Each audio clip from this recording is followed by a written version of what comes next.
Sonnet 130 by William Shakespeare. My mistress's eyes are nothing like the sun. Coral is far more red than her lips red. If snow be white, why then her breasts are dun.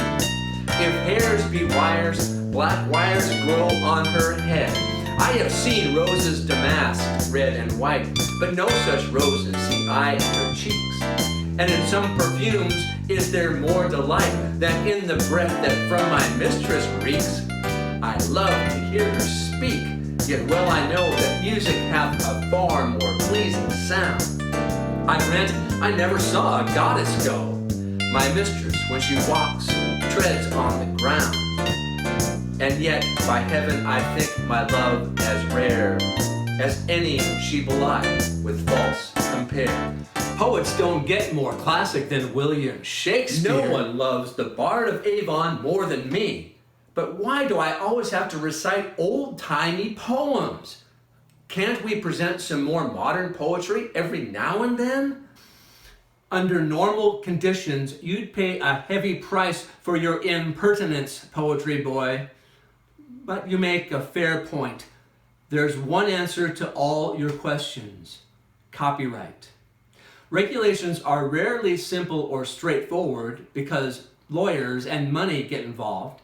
But according to the U.S. Copyright Office, as of 2020, any literary work first published prior to 1924 is in the public domain.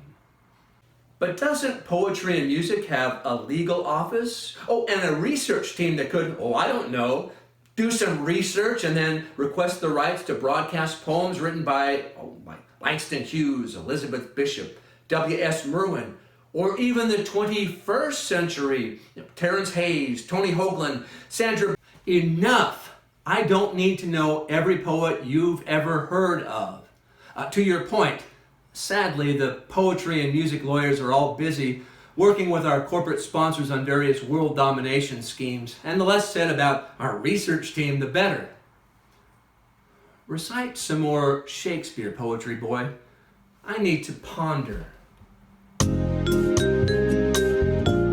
Twelfth Night, or What You Will, by William Shakespeare. Act 1. Scene 1. Duke Orsino's palace. Enter Duke Orsino, Curio, and other lords. Musicians attending. Duke Orsino. If music be the food of love, play on. Give me excess of it, that surfeiting the appetite may sicken and so die. That strain again.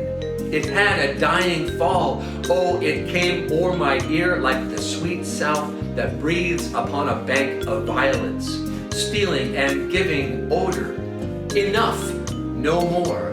'Tis not so sweet now as it was before.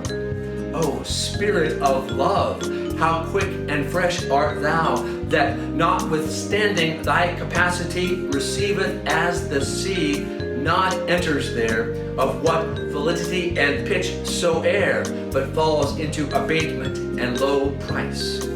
Even in a minute, so full of shapes is fancy, that it alone is high fantastical.